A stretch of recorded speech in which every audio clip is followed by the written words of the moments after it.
ATF, nagkaroon po ng rekomendasyon na isama ang probinsya ng Albay at ang Zamboanga City sa mga lugar na mananatili sa ECQ.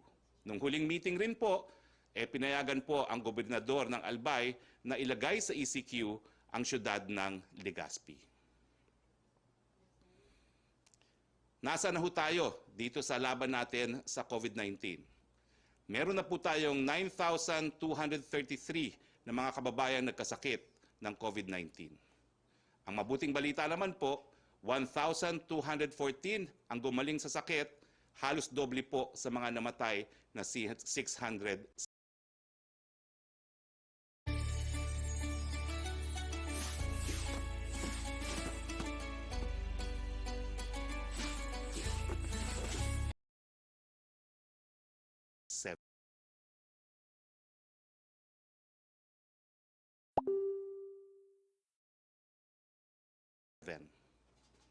Kung makikita po natin ang graph, well, nagpapakita po na tumataas pa rin po ang mga kaso ng COVID-19. Pero inaasahan din po natin na yung pagtaas ng kaso ay dahil na rin, nagkaroon na rin po tayo ng mas maraming testing nitong mga nakaraan na araw. Pagdating po sa mga namatay, well, dumadami pa rin po ang suma total ng mga namamatay, pero lumiliit naman po yung mga namamatay sa pang-araw-araw. Kahapon po, 4 lang po ang na-record na namatay. Samantalang ang total recoveries, makikita niyo po sa graph na ito na talagang patuloy po ang pagtaas ng mga gumagaling at matarik po ang linya na nagsasabi na talagang mas maraming mga pasyente ang gumagaling ngayon sa lalong mabilis na panahon. Nagkaroon na po tayo ng 104,146 PCR tests. Pero ito po, hindi pa kasama ang mga test na ginagawa ng pribadong sektor sa Project ARC. Nagkaroon po sila ng mahigit kumulang na 5,000 additional rapid tests. At sa Maynila alone po, no? Sa Maynila, dun sa 2 lugar sa Maynila, sa Sampaloc at sa Tondo, nakadiscover po sila ng 94 cases na positive at saka 107 cases na positive sa Tondo. And they will be subjected to PCR testing as well. Meron na po tayong 15 We Heal as One centers dito po sa Metro Manila at mga karatig na probinsya. Ito po ang Philippine Arena Quarantine Facility na nagsimula po na mag-operate noong April 30, 2020. Ito po yung Ninoy Aquino Stadium Quarantine Facility na sa ngayon po ay meron ng 90 admitted cases. Ginagamit na po. At marami na rin pong gumaling dyan sa Ninoy Aquino Stadium. Yung World Trade Center Quarantine Facility naman po ay ngayon po merong 3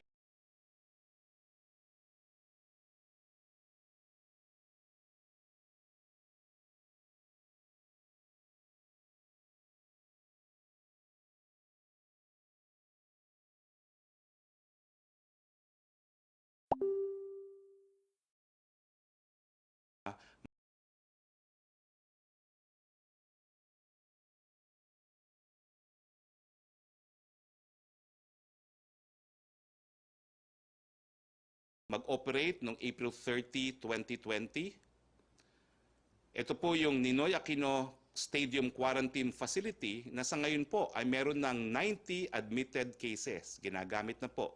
At marami na rin pong gumaling dyan sa Ninoy Aquino Stadium. Yung World Trade Center Quarantine Facility naman po ay ngayon po merong 384 na mga Pilipinong mga OFWs na naka-quarantine po ngayon dyan sa World Trade Center. Balitang IATF, ang National Task Force Against COVID-19 po ay humingi ng 1 linggong temporary suspension for all international airports inbound flights effective May 3, 2020. Ang dahilan po, meron na po tayong mga 20,000 na mga OFWs na nakauwi at rini-require na po silang lahat na magkaroon ng PCR. Kina-quarantine po natin sila, binabayaran ng OWA sa mga hotel at naubos na po ang mga kwarto sa mga hotels neto. So kinakailangan natin ng panahon para lumabas po ang resulta ng mga PCR tests bago natin payagan muli na dumating ang iba pa nating mga OFWs. Araw-araw po, mahigit kumulang 2,000 na po ang dumarating na ating mga kababayang OFW.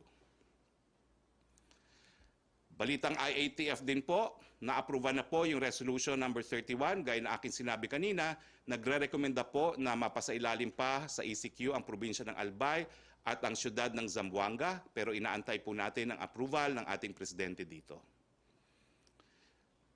Mabuting balita po, no? Nagdesisyon din po ang IATF na irekomenda sa presidente at alinsunod naman po ito sa kagustuhan ng presidente na mabigyan ng lahat ng nangangailangan. Magbibigay pa po tayo ng ayuda sa ilalim ng Social Amelioration Program sa 5 million, hindi lalampas sa 5 million na karagdagang pamilya doon po sa first tranche ng SAP. Uulitin ko po, hindi lang po 18 million families ang makakakuha ng ayuda sa first tranche ng Social Amelioration Program, dinagdagan na po natin ng 5 million or ang suma total 23 million po alinsunod sa pangako ng presidente na dapat mabigyan ang lahat na nangangailangan. Pero humihingi po ako ng inyong pag-intindi. Bagamat 5 million po yan na additional na pamilya na mabibigyan ayuda sa first tranche, ang kanulayan po, marami pa rin magrereklamo na dapat sila mabigyan. Pero 5 milyon na po yan dahil narinig ng presidente ang iyong kahilingan.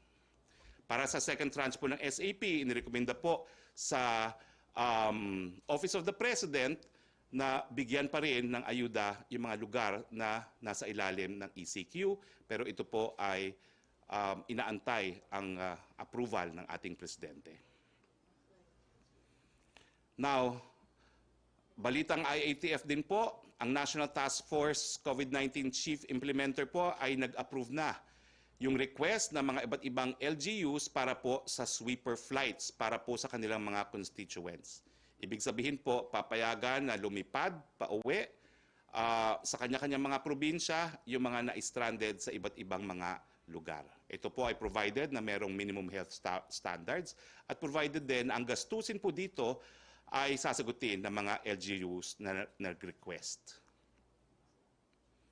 Pang-apat, ang National Task Force Deputy Chief Implementer na si Vince Dizon ay itinalaga po bilang Chief Coordinator para sa T3, Trace, Treat, and Test program na ating gobyerno. Ang Department of Health naman po ay pinayagang magbigay ng exemptions para sa mga persons traveling in between GCQ and ECQ zones para sa kanilang urgent life-saving medical interventions and other medical considerations.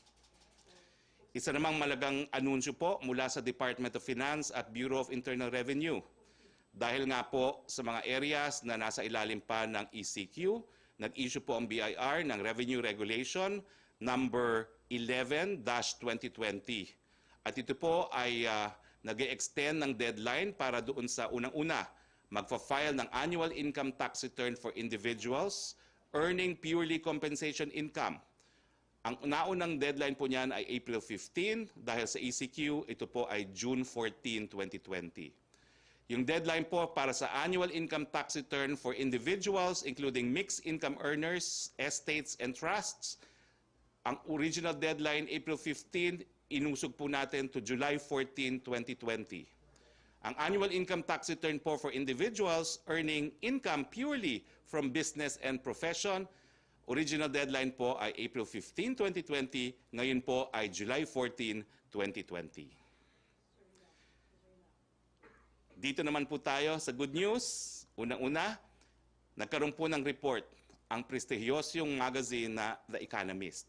At ang sabi po ng The Economist, ang Pilipinas daw po ay pang-anim sa emerging economies na merong high level of financial strength. Ibig sabihin, malakas po ang ating ekonomiya. Ang Pilipinas po ay pangatlo sa Asia at nangunguna po sa ASEAN. Kasama rin po sa top 10 ang iba pang ASEAN countries na pinangungunahan po ng Thailand na number 7 at iba pang Asian countries kasama na ang Saudi Arabia, Bangladesh at China. Congratulations po, Mr. President, and to the entire economic team. At siyempre po, kami po ay binabati ang ating His Eminence Cardinal Luis Antonio Tagle sa kanyang pagtatalaga bilang isang Cardinal Bishop. Ito po ang pinaka-highest title ng isang kardinal sa simbahang Katolika. Ang tagumpay niyo po, Your Eminence, ay tagumpay ng buong sambayanang Pilipino. Maraming salamat po sa karangalan and congratulations. Questions? Joyce of DZMM?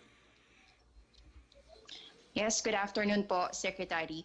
Sir, just to be clear on government policy on relief operations, I believe na balitaan nyo rin po this weekend na aresto po si former Senator Jinggoy Estrada dahil hindi daw po siya nakipag-coordinate sa LGU at wala po siyang hawak na quarantine pass when he gave out free bangus sa mga taga San Juan. Ito po ba ay dapat po na ginawa, inaresto si former Senator Estrada?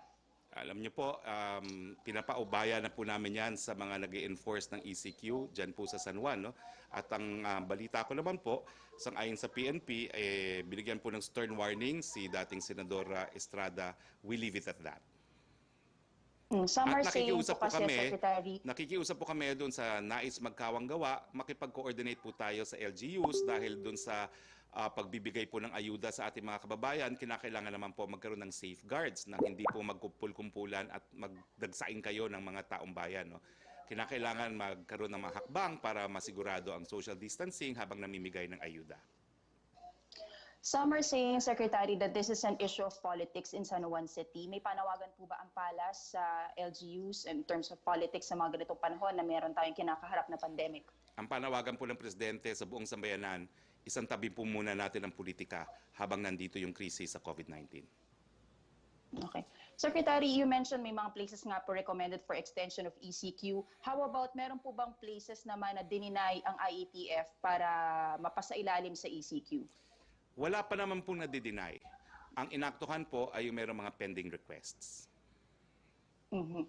And last na po for me, balik session na po ang Congress today. Meron po ba tayong inaasahan from our lawmakers or may panawagan po ba tayo na sana unahin nila na key pieces of legislation?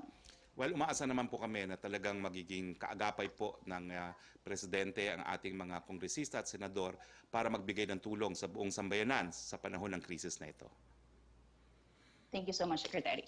Thank you. Roque? Kita naririnig, Roque. Ang posibleng pag-lift ng ECQ sa National Capital Region by city po mismo. Natanong po ito kasi may ilang cities daw po sa Metro Manila ang mataas pa rin ang COVID-19 cases like Quezon City and Manila. And there are fears from some na baka daw po ma-lift na ang ECQ sa mga syudad na ito, mas tumaas daw po ang COVID-19. Ano po ang take dito ng IATF? Well, bilang tagapagsalita po ng IATF, wala pa pong desisyon kung ano mangyayari pagdating ng 15 ng Mayo. Ang desisyon po ay nakabase sa siyensya at nakabase po doon sa ating ekonomiya. Habang hindi po sapat ang ating kapasidad na magbigay ng medical attention doon sa posibleng mga magkasakit, ay baka hindi pa po ma-lift ang ECQ. Pero binabalanse rin po natin yan doon nga sa karapatan ng mga mamamayan na magkaroon ng hanap buhay. Siguraduhin lang po natin na kaya natin bigyan ng lahat ng magkakasakit ng medical attention dahil hanggang ngayon po wala pang bakuna, wala pang gamot din sa COVID-19. Pero wala pa pong desisyon dahil pang-4 na araw pa lang mula po nagkaroon ng 2-week extension ang ECQ. Titingnan po natin ang datos. Yung second question niya, if ever lang po daw na mag-decide ng IATF na mag-GCQ ang NCR, do we expect activity sa Palace on Monday, May 18? Status quo pa rin po ba o virtual presser pa rin tayo? Wala naman po ako nakikitang problema dito sa virtual pressers na ginagawa natin. Trish, CNN? Secretary, good afternoon po. Sir, I'd like to ask for your din po sa PhilHealth. I understand suspended na po yung yung pagtataas po ng contributions sa OFWs. But sir, meaning, ibig sabihin, suspended, pero in the long run, sir, sisingilin pa rin po ba sila? So many OFWs and different groups are reacting to this na sabi po, nasasaktan masyado yung OFWs dito sa pagtataas na ito. Ano pong, is there any possibility na completely hindi na po matuloy itong pag-increase ng contribution sa OFWs po? Well, sa ngayon po, habang meron tayong krisis, ang naging desisyon ng Presidente, wag na muna tayo magpataw ng karagdagang pahirap, no, sa ating mga OFWs. Lalong-lalo na sa panahon na napakadami sa kanila ang nare-repatriate at nawala na rin ng trabaho. Now, whether or not mapapatataas po yan, well, realidad po na ang isang insurance system ay kinakailangan nakabase po sa actuarial science. Ang linilinaw ko lang po ay unang-una, ang pagtaas po ay hindi 3%. It's only 0.5%. Hindi po 3%. At pangalawa, nakasaad po sa batas na ating sinulong na kapag hindi nakapagbayad ng premiums, hindi po yan dahilan para mawalan ng benepisyo.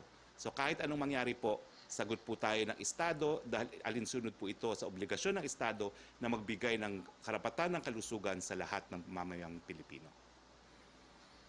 Secretary, on another topic, today is May 4, and ngayon po yung araw na mag-expire yung franchise ng ABS-CBN. What can we expect when 12 midnight strikes? Will they go off air? And at the same time, sir, over the weekend, Solgen Calida has warned the NPC against issuing a provisional authority to ABS-CBN.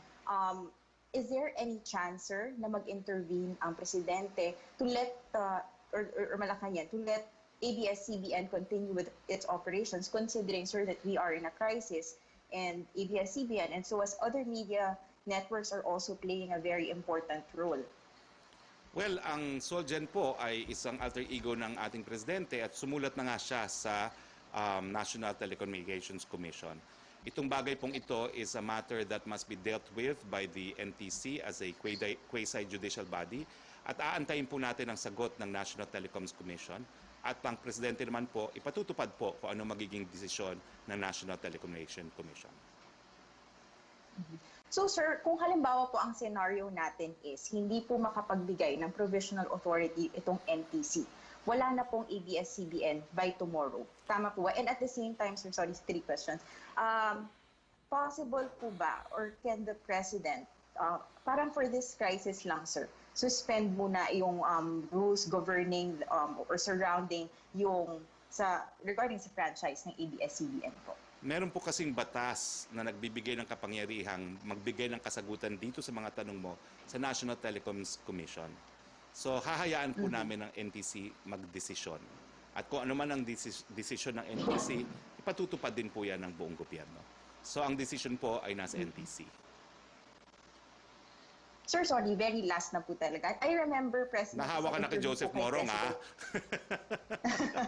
Yes, okay. First time and last time for this week. Sir, I remember during an ambush interview with President Duterte, sabi niya po noon na pinapatawad niya na po yung ABS-CBN and yung ginawa po ni Solgen before was on his own. At this time, sir, is the President acting or is the Solgen acting on his own when he warned the NTC? Kumbaga, wala pong kinalaman si Presidente doon sa naging recent action ni Solgen Calida. Well, ang alam ko po ay yung alam nyo rin na napatawad ng Presidente ang ABS-CBN. Pero hindi naman po pwedeng ma-impluensahan ng ating Presidente ang NTC dahil sa batas, decision po niya yan. Decision po ng komisyon yan at hindi naman po pwedeng pangunahan ng Presidente ang NTC pagdating sa isyong ito. Hayaan na muna natin magdesisyon ang NTC. Thank you, sir. Thank you, Secretary. Yusek Roque? Dalawa yung tanong ni Chris Jose ng Remate, pero yung ikalawang tanong niya, nasagot niyo na about PhilHealth. Yung unang tanong niya, muli pong nagpositibo si Senator Sani Angara sa COVID-19. And then may isa rin sundalo na after 2 weeks gumaling pero nag-positive pa rin daw ulit sa Zamboanga del Sur. Ano daw po ang explanation sa bagay na ito? Normal ba itong ganitong usapin? At kung maaari daw pong ito ang maging batayan para ma-extend ang ECQ sa National Capital Region after May 15. At ano daw po ang maipapayo nyo sa mga pasyenteng nakakaranas ng gatong sitwasyon? Well, unang-una po, no, best wishes and get well soon kay Senator Angara. But I'm not qualified to answer your question. Hindi po ako doktor, so I will defer to Yusek Vergere. Maricel Halile. Hapon po. Sir, just a few clarification lang po doon sa additional beneficiaries for the first tranche. Paano po pipiliin yung additional 5 million? Automatic po ba na yung na-reject doon sa first list, kasama na po sila doon sa additional 5 million? Meron naman pong guidelines ang DSWD at meron ding appeals procedure. So siguro, titignan din ng DSWD yung mga pamilya na na-reject nung unang beses na nagdesisyon kung sino yung 18 million families na yan. So, ang suma total po dyan, inaasahan natin na 5 milyong karagdagang pamilya ang magkakaroon ng ayuda. At sang-ayon din po yan sa guidelines ng DSWD. Opo, pero saan po natin kukunin, sir, yung funds considering na yun pong 200 billion na nakasaad po dun sa Bayanihan Act allotted po for only 18 million families. So ano po yung plano natin? Well, sa ngayon po, first tranche pa lang ang malinaw. Aabangan po natin ang desisyon ng ating presidente para sa second tranche. But I can assure you na yung ayuda na ibibigay sa additional 5 million families is within the budget given to Congress for the SAP. But sir, will there be any changes po doon sa 7-day extension na binigay ng DILG considering na sa ngayon po, like yung sa Navotas, nasa 13.2% pa lang daw po yung nadidistribute nila. So mahihirapan sila na matapos and then there's additional 5 million. So will there be an extension po dun sa distribution? Well, definitely po kasi yung 5 million, karagdagang pamilya po yan. So yung mga hindi nakatanggap, masamang loob, may pag-asa pa po, no? Dahil naintindihan naman ng presidente natin na talagang napakadaming nawalan ng hanap buhay nung tayo nagkaroon ng ECQ. Konting tiyaga lang po, pasensya na po talaga. Hindi po natin gusto mangyari ito. Pero ulitin ko po, no, yung 4-piece natin kasi pinamimigay natin sa pamamagitan ng pagpapatawag sa lahat ng beneficiary sa mga multi-purpose centers at ginagawa yan isang araw, tapos na. Hindi po natin pwede gawin ngayon yun dahil kinakailangan na mag-social distancing. Kaya nga maraming mayor na nagsabi na ipakulong niyo na po kami at hindi namin talaga kaya gawin dahil nga merong social distancing rule. No? So, pag-intindi na lang po, kapit bisig tayo, makakaraos din po tayo, makakarating din po sa inyo ang ayuda.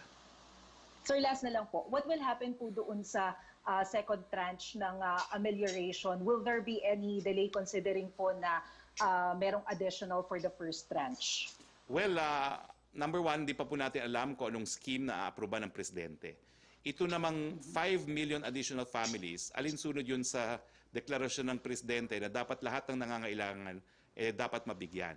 Pero uulitin ko po, talagang wala pong aamin ang lahat ng nangangailangan ay nabigyan. Kasi meron pa rin magrereklamo na hindi sila nabigyan at nangangailangan sila.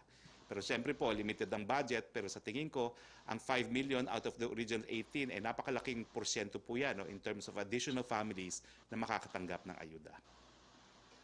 Thank you, sir. Thank you. Back to you, Roque.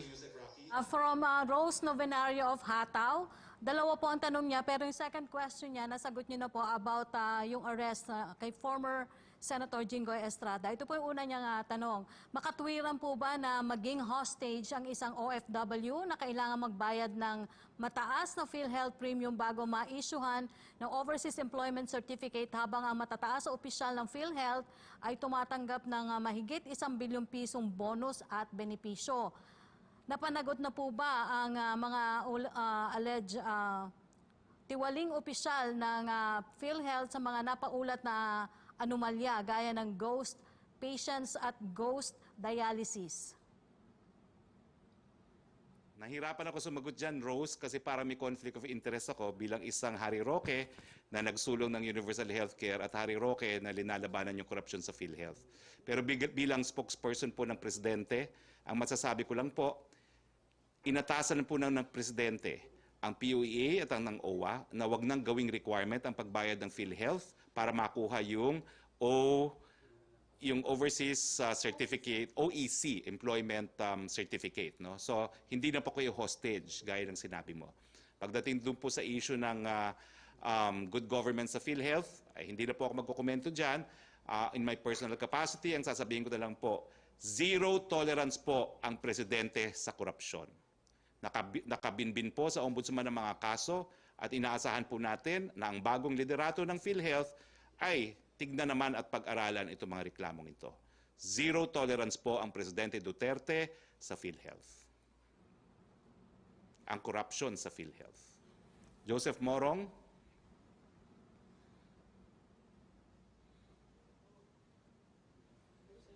Joseph. Hello, sir. Yes, sir. Mr. Last Question. Kamusta ka Sir, na? first subject. Ayos na. Sir, first subject, first of maybe three. First subject, sa SAP, no? You said that the President added 5 more million ng families. How much will this entail? Well, di po ako magaling sa multiplication, pero that's 5 million times 5 to 8,000 per recipient. 5 to 8,000. Okay. Sir, dati, before yung ibang mga provinces nilagay sa GCQ, ang sabi ng IATF, kayo, no, ng Malacanang, is that itututok yung SAP sa ECQ areas na lamang. Ibig bang sabihin nito, sir, na yung mga nasa GCQ now will not receive SAP anymore? Wala pa pong desisyon na pinal, pero mukhang ganun po tayo patungo kasi binuksan na naman po natin ang ekonomiya ng mga lugar na nasa ilalim ng GCQ at pwede na maghanap buhay yung mga mamamayan natin sa GCQ areas. Okay, so sir, wala na, pwede o wala na yung sa GCQ areas? Hindi pa po pinalian, pero po pwede mangyari po yan dahil nga po dinamihan natin yung mga makakakuha ng ayuda sa SAP, naging 23 million instead of 18. So at syempre po yung superseding event ay pwede na maghanap buhay yung marami nating mga kababayan under GCQ. So just last on this topic, no? Bakit ganun? Whose fault is it na may mga nagrereklamo pa rin na hindi nakakatanggap ng SAP this late in the game? Tapos na tayo sa isang buwan, more than 1 month. Alam mo, we have to go beyond finger pointing. Ang importante ay makarating ang ayuda sa taong bayan. At yan naman po talaga ang pinakikiusap na po ng Presidente. Gawin na po natin ang lahat under the limitation na kinakailangan may social distancing, iparating na natin yung ayuda.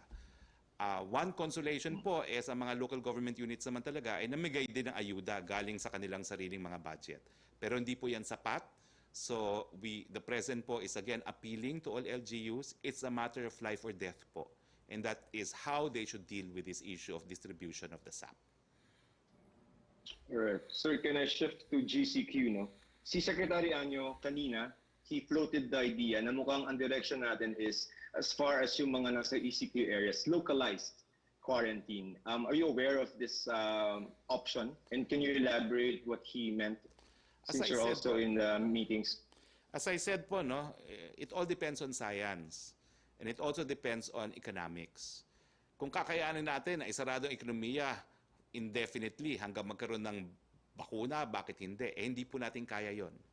So then the next best is buksan yung mga lugar kung saan meron ng kapasidad magbigay ng medical treatment para naman magkaroon na ng hanap buhay yung mga mamamayan. And that is one possibility, no, na pwedeng maibaba ang ECQ sa Metro Manila. Anything is possible at pwede rin na yung mga hotspots sa Metro Manila will remain under ECQ. It will depend po dun sa datos na makakalap natin bago magde-decide ang IATF kung anong gagawin on or before May 15. Okay, sir, in terms of data, yung health capacity, I'm sure you've discussed it sa meeting, no? Ano yung capacity natin, healthcare capacity natin in Metro Manila? Well, kulang pa po lalo na yung ating critical care beds, no? In fact, almost exhausted na po yung ating mga ICU beds sa Metro Manila. Kaya naman po ginagawa natin ang paraan na una-una, linilimit na lang natin yung mga malalang kaso ng COVID-19, sila po yung pupunta sa mga ospital at yung mga positive cases na po pwede nang magamot na without the use of ICU, doon na sila sa Wihilas One Center. So, meron naman po tayong 15 One Hilas One Centers ngayon, kaya meron naman po tayong additional capacity to deal with yung mga taong meron ng sakit ng COVID-19. Okay, so super last. Domestic travel, suspended siya ngayon, but we've been discussing last week, no, na pwede nang ituloy yan, GCQ to GCQ. So after next week, meron ng domestic travel for ordinary people, not just food. the latest from CAAP and the OTR is all commercial flights are still suspended until May 15. So although the possibility is there, suspended po ang commercial flights. Di sila maa-allow pa rin lumipad, even for domestic. No? So ang po pwede po ay yung mga sweeper flights, yung mga medical flights, at iba pang mga emergency flights. After May 15. Well, after May 15, we will find out po, no? Because we will also determine nga, in the first place, kung pwede na mag-operate ang NEA at Clark at saka yung mga major airports including Cebu and Davao. Yan po talaga yung 4 largest airports natin. So, napakahirap po talaga that the hubs are still under ECQ. Okay. Okay, Roque, Yusek, Roque? From Belia Carriazo ng Bandera, may isa daw pong netizen ang lumapit sa kanila at inireklamo ang nangyaring anomalya sa pagkuha ng social amelioration program sa kanilang barangay sa Caloocan City. Ayon sa reklamo ni Nicole Longcop, may ibang kumubra daw po ng 8,000 na ayuda ng kanyang 49-year-old na nanay na pumunta raw ang nanay niya para kunin ang 8,000 sa isang barangay. Noong April 28, sinabi ng namimigay ng SAP na may pumirma na at kumuha ng ayuda nila. Hindi daw sila pinakinggan ng namimigay sa kanyang reklamo. Kahit daw po barangay ay hindi siya pinapasok na magreklamo siya. Tinangka daw po nilang tumawag sa DILG para magreklamo pero wala umanong sumasagot sa telepono hanggang sa naubos na lang daw po yung load nito. Taliwas daw po ito sa mga sinasabi ni Pangulong Duterte na magsumbong basta't may reklamo. So, ano daw po yung magagawa dito ng Malacanang? Humihingi po sila ng tulong sa Malacanang kung ano ang dapat gawin. Well, kung sino man yung nagtanong sa media, maraming salamat. Sa iyo na po kami makipag-ugnayan para masigurado na maaktuhan ito ng DILG.